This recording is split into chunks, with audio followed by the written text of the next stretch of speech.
Be advised, the opinions and views of the hosts and guests do not reflect those of the station.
Good evening, ladies and gentlemen, and welcome to Philippines Uncut. I'm your host, Buddy Kunana. Now, on this show, we talk about everything under the sun, and tonight's topic is business. Tonight's show, you're gonna learn a lot about the stock market, this institution that handles a lot of money, and you're gonna learn about how you, all of you, can benefit from investing in it. And joining us for this program are Angel S. Mercado. He is the president and COO of Accord Capital Equities Corporation. Welcome, Angel. Good evening, buddy. And joining him is Mr. Alfred Reiter, who is from Austria, who is a businessman and stock market investor. Willkommen zu meiner Fernsehsendung, Alfred. Thank you for inviting me. It's a pleasure to be here. Thank you very much for joining us. Okay, now before we get into the meat of our topic, let's have a few short introductions, starting with Angel. Thank you. Yeah. Again, thank you for inviting us here, buddy. I am Angel Mercado. I am the President and CEO of Accord Capital Corporation. Accord Capital Corporation is one of the 133 listed members of the PSE. We are one of the local companies, and we are also in the online trading, which is our PhilStocks platform. We are located at the ground floor of the TechTite Tower in Ortigas. And you can log on to our website at www.philstocks.ph. Okay. Now, have you been involved in stocks for a long time, Angel? We are managing this company for some time now, but personally engaging in stock investment, yes, for a long time now. What were your previous affiliations before you joined Accord Capital? Affiliation meaning which industries I was working. Yes. I was working in the pharmaceutical industry before, and then in the tobacco business. I also worked for a long time in the telecommunications industry, and then also went abroad to be an expatriate, working also in the telecommunications industry, and then I came back here and start managing this business. So major industries, a lot of exposure in many different fields, and it has given you a broad background, really. Yes, yes. I'm sure it's helped you. It's helping you now in your current position. Definitely, definitely. Understanding the ins and outs and the peculiarities of each industry. Yes. Very, very important when it comes to investing in stocks. Yes. So we'll get back to that. Now, yes. Let's go to Alfred. Hey, Reiter, please introduce yourself to our audience. I'm from Austria. I came in year 2004 the first time to the Philippines. And since it's more fun in the Philippines, I'm still here. And I started to invest in the stock market abroad about 25 years ago. And investing in the Philippines after I came to the Philippines, after I saw that here are a lot of companies, that the country has a lot of potential. And by analyzing what could you do, invest in property, invest in the stock market and so on, I finally came up with the stock market. And since I also got more and more curious, I joined the first MBA program of the Philippine Stock Exchange with Master of Business Administration, with a specialization in capital markets, which was just finished 2 months ago. Yes. And how do you view, let's say, the Philippine stock market compared to ones overseas, for instance? You have to see it like this. Of course, 20 years ago, most probably it would have been a good time to invest in the United States when there was the rush in technology. Maybe 100 years ago, it was good to invest into railway companies. But I would say in the last 10 years, Asia, especially emerging Asia, had some great potential. And if you look at the figures in the Philippines, just this week, the Philippine Stock Exchange reached another all-time high, gaining more than 20% since the beginning of the year, outperforming all the developed markets like in the States and in Europe. Yeah. I think it's really the time to be in the Philippines. So really, the Philippines, Asia, emerging markets, this is really the trend now, and the growth opportunities for growth are in these markets, not so much in the developed world, in more developed economies. As you can see, as you all know, Europe has a big problem in its hands. The United States still struggling, but Asia, interesting, at 20%. You said it has grown 20% since beginning of the year. Now, Angel, where do you attribute this growth, this strength in our stock market, or let's say regionally even?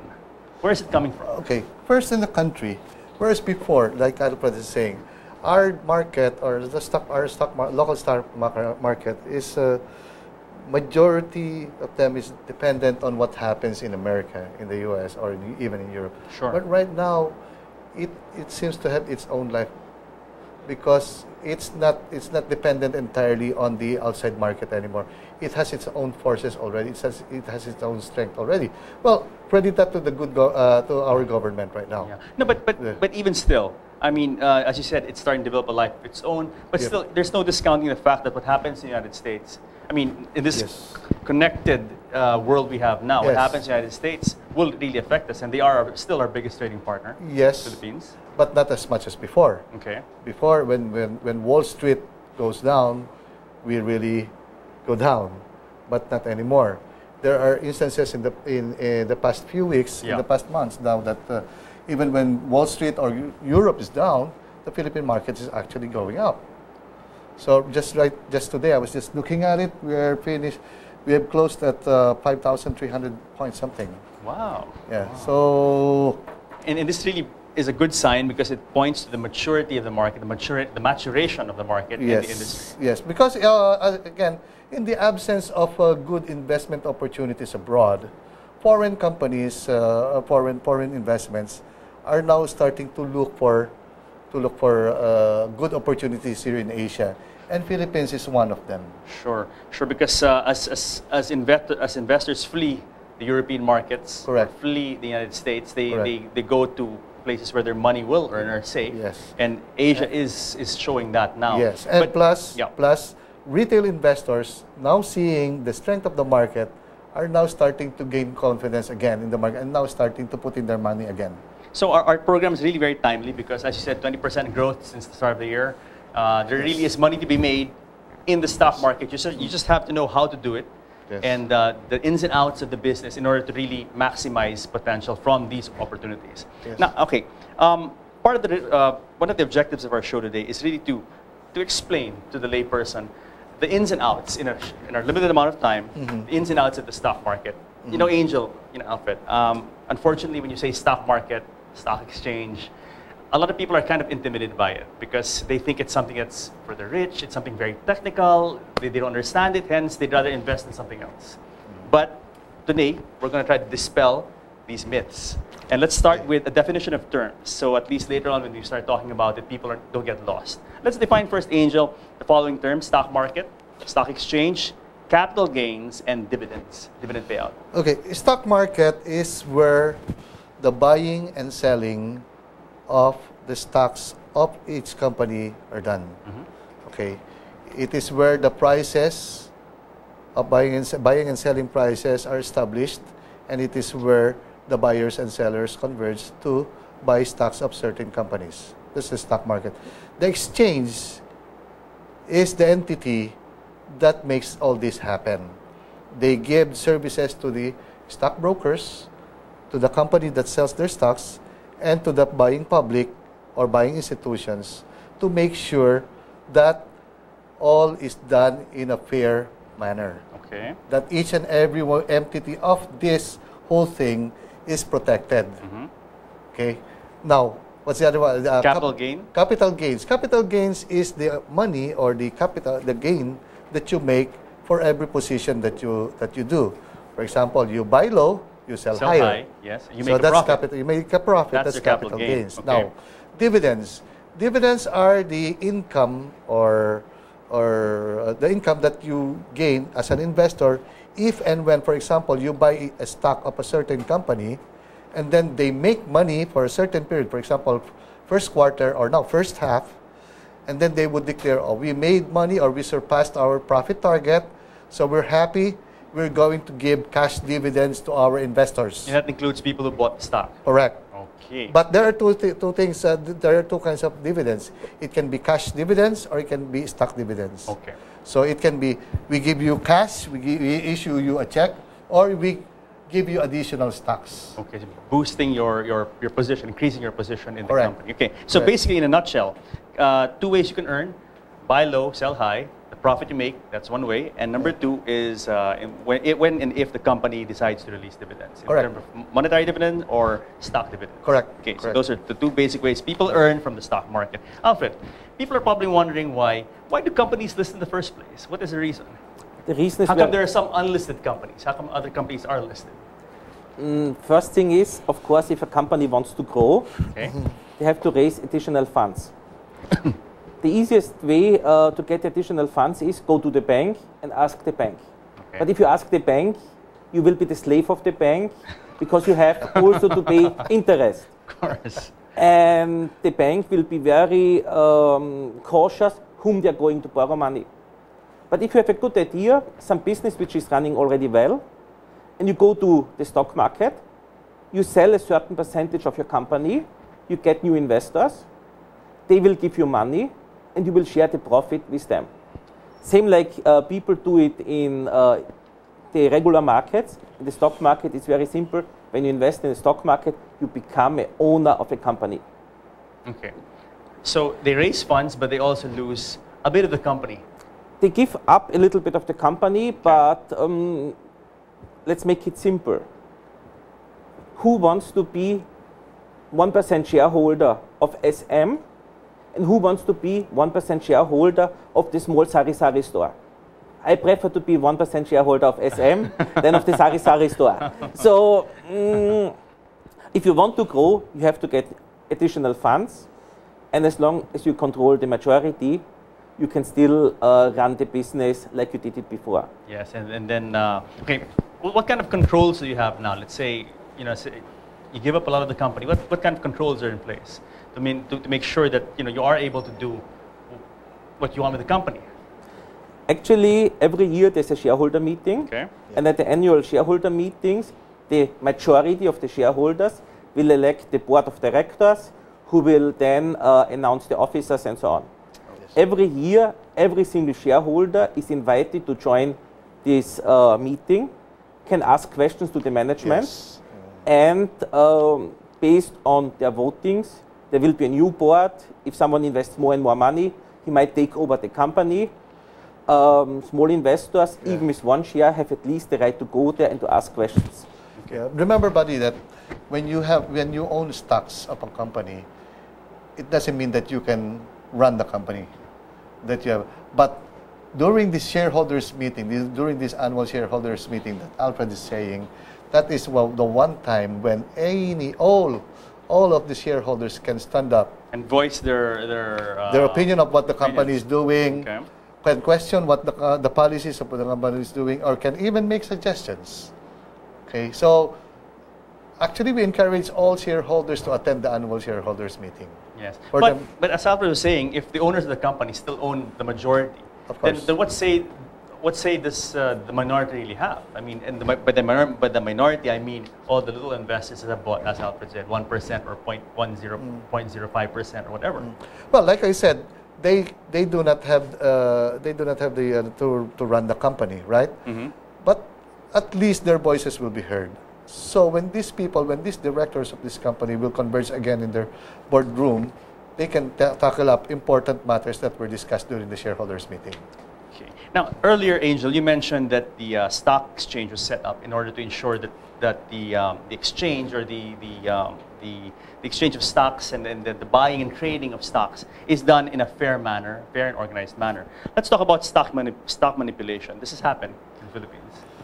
This has happened before, but very far in between. Very rarely, and those people that were engaged in this were already penalized. Right now, the Philippine Stock Exchange, in coordination with the SEC, conducts a very, very stringent and very, very rigorous and rigorous audit of all the stockbrokers, of all the participating traders. So manipulation happened before, maybe will happen again, but not necessarily the name of the game. Let's also define another often used word here, insider trading. I mean, you watch Wall Street, Part 1, Wall Street Part 2, Money Never Sleeps, etc., Yes, etc. yes. So what is insider trading?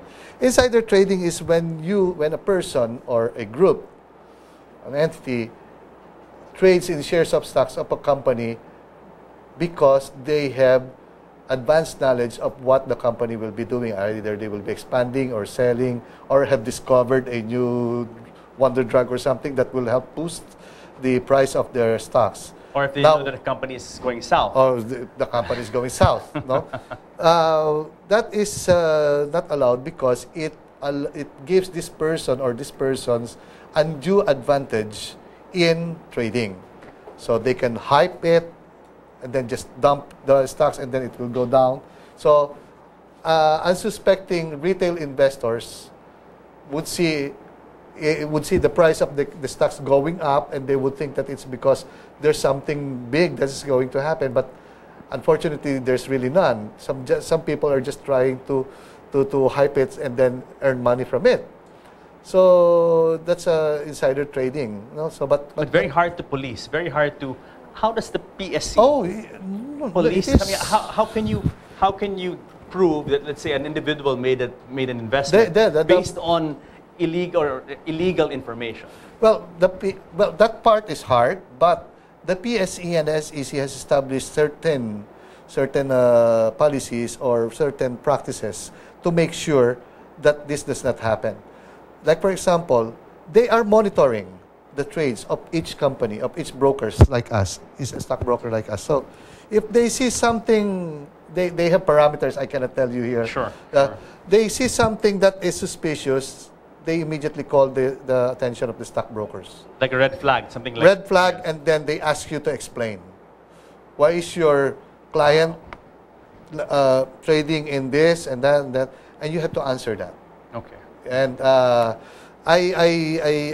myself, I have my own share of answering questions like that. And fortunately for Accord, we were able to answer it properly. We were able to set it straight. So there are teams of people just monitoring the stock market. Yes. And keeping watch over certain Yes. bumps Yes. and then The investigating. the PSE and the SEC are doing a good job at protecting your money, Yeah. the investors' money. Yes, because a while back, Alfred, I don't know if you're in the country already, there was this thing called BW Resources, and a lot of people got burned in that one because the stock went ballistic, and then a lot of people tried to jump on the bandwagon, and then we all know the story. It eventually tanked, leaving a lot of people holding an empty bag. So, Yes, and I think this is the positive thing about the Philippines. In those days, it was something like an old boys club. Yeah. But I think the new board and the new president of the PSE is really open to monitor and to develop the market Yeah. away from emerging market, but to be a well-developed market, introducing new technology with good information technology. You can monitor the market and find out when someone tries to manipulate. And Yes. it also helps if the market gets more players, right? Yes. Yeah, that's It's hard I to- it's agree hard to with manipulate. Alfred. Yeah. Yeah. Give credit to the president of PSE, Mr. Hans Sikat. He has done a lot of innovative things for the PSE. Okay. Now, let's go to the heart of the matter. Investing in the stock market. How does one invest in the stock market? I mean, let's explain to the viewers. Like, how does one go about it? It's very simple. For example, for newbies, let's say newbies, zero knowledge. Okay, you can go to the PSE or look up at the PSE and see the list of stockbrokers, because you cannot go to a company and say, I want to buy stocks. Why No, not? You cannot do that. Why not? Again, you have to go through the PSE. That's the exchange, because to make sure that you are protected as an investor. Okay. So you have to go to a registered member of the PSE, which are the stockbrokers, and then you will have to fill up some forms. That's the client account information form, which is required by the SEC and the PSE also. And then after that, your broker will have to teach you what to do. So you can put in your money to the stockbroker, and then they will teach you how to read all those fundamental reports, read all those technical reports, Wow. and then read. A good stockbroker We'll do that. will do that. Yes. Yes. Because there are a lot of stockbrokers who just mouth off. Okay, if you walk in the office, they'll say, okay, these are the good stocks now, without bothering really to explain all those things you just mentioned. Yeah, yeah.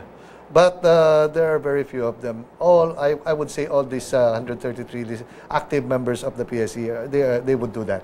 Alfred, how do you, as a investor in the stock market, what advice would you give the audience on how to choose a good stockbroker? I think the most important thing is you have to choose between a conventional stockbroker, where you have to call and give your orders, and an online broker. Okay. In today's life, I would everyone recommend choose an online broker, because you have information and stock trading at your fingertips. Define online broker first. Online broker are brokers who offer, similar to online banking, a website where you can put your orders, where you can monitor your shares, you can buy, you can sell, you see your profits, you see your losses. Yeah. And there are several online brokers here in the Philippines, if I'm not mistaken, at the moment 5. So if you register with one of these 5 online brokers, you can trade and do your stock investments. So pretty much it's the same as a traditional broker, except here you have more information available at your fingertips. And you do it yourself immediately online. That's it. If I may. Yes, please.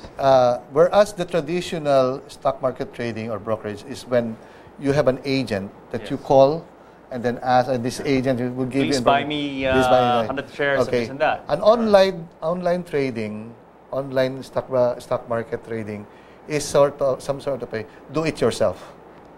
Okay. So, but doing it yourself doesn't mean that you have to, because everything is offered when you go online.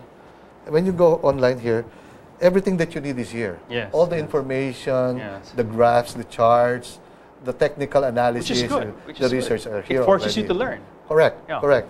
Or actually, we even have it here on our mobile phone. Mm. So actually, there is a big there is a big surge of people going online trading already, because mainly of four factors. Number one, the availability of good technology, which the new platform of online trading offers.